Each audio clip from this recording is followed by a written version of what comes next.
Have you ever apologized and felt the air instantly change, like something invisible snapped instead of softened? Or received an apology that somehow hurt more than the original mistake? That reaction isn't accidental. Your brain is evaluating intent, safety, and power faster than you realize. Most people think apologies are polite social gestures, but psychologically, they are emotional negotiations. Every apology triggers deep survival mechanisms that ask one question first. Is this person safe now? Or are they still a threat to my emotional well-being? This is why apologies feel dangerous. They expose vulnerability, shift power, and activate memory systems tied to past pain. When done wrong, they reopen wounds. When done right, they can permanently alter how the brain stores emotional experiences. We grow up believing sorry is enough, but the brain doesn't heal through vocabulary. It heals through validation, accountability, and reassurance. Without those signals, an apology becomes noise rather than repair, no matter how polite it sounds. Here's the paradox. The more uncomfortable someone feels apologizing, the more likely they are to protect their ego. And the moment ego enters an apology, sincerity drops, while defensiveness quietly takes control. When a bad apology lands, the amygdala activates instantly. This is the brain's alarm system. Instead of calm, the listener experiences alertness, suspicion, and emotional tightening, preparing for further invalidation rather than reconciliation. This is why certain apologies escalate conflict. They don't calm the nervous system, they stimulate it. The listener may not consciously know why they're upset, but their brain has already labeled the apology as unsafe. Phrases that minimize harm are especially damaging. When someone hears their pain reframed or softened, their brain registers it as denial. Denial tells the nervous system that the threat hasn't ended, it's just being disguised. "I'm sorry you feel that way" is a perfect example. On the surface, it sounds polite. Psychologically, it shifts responsibility away from the harm and onto the person who was hurt, triggering defensiveness and anger.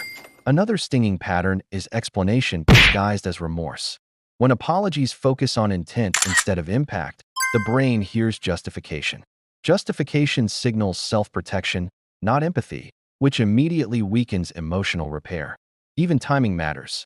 Apologizing too quickly can feel dismissive, while apologizing too late can feel manipulative.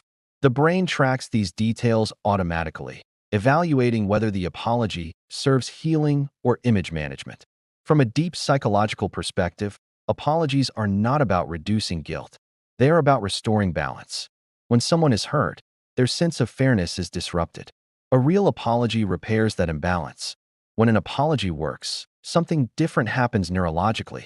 The prefrontal cortex becomes more active, allowing empathy, perspective-taking, and emotional regulation to override raw defensive reactions.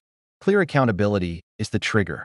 When responsibility is named without excuses, the brain receives a signal that the threat has been recognized and corrected.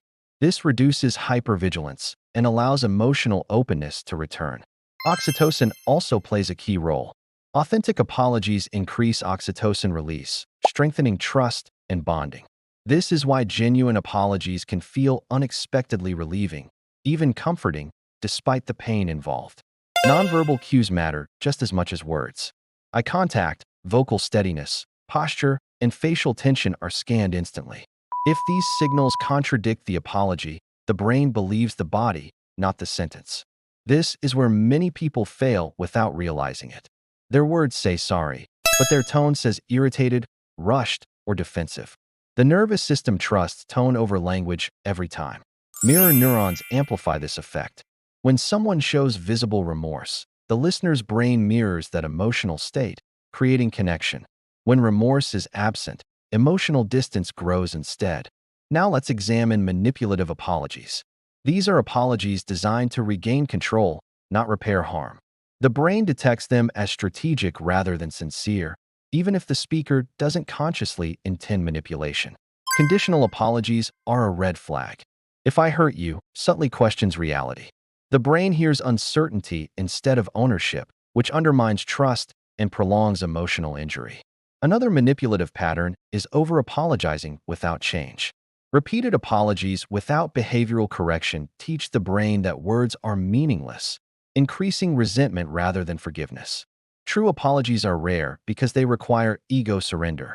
They force the apologizer to tolerate discomfort without defending themselves. Most people rush past this discomfort, sabotaging the process. A healing apology contains 5 psychological components. First, clear acknowledgement of the harm. Not vague regret, but specific recognition of what happened and why it mattered emotionally. Second, full responsibility without justification. This signals maturity and safety. The brain relaxes when it senses there will be no argument about reality. Third, emotional validation. This doesn't mean agreement, it means understanding.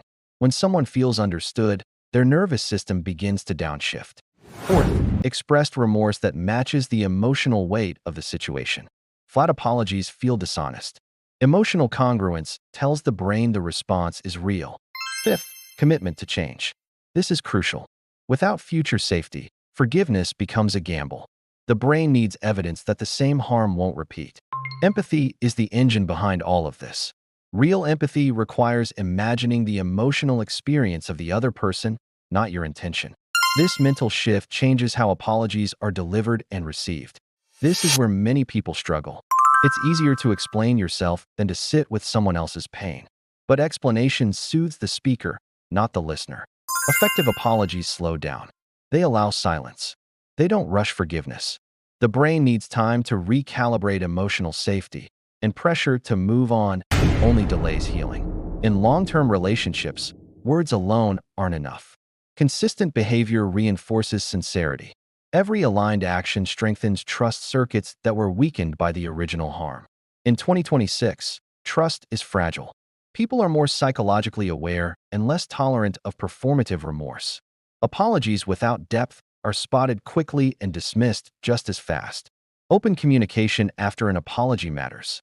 Checking in, listening without defending, and allowing emotional processing shows ongoing accountability, not damage control.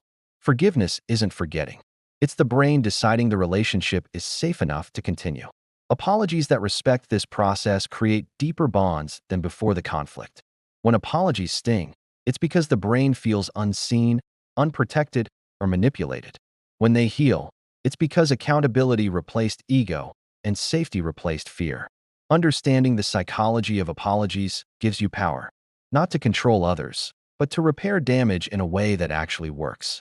Because in the end, a real apology doesn't just say, "I'm sorry." It says, "You matter, your pain is real, and I am willing to change."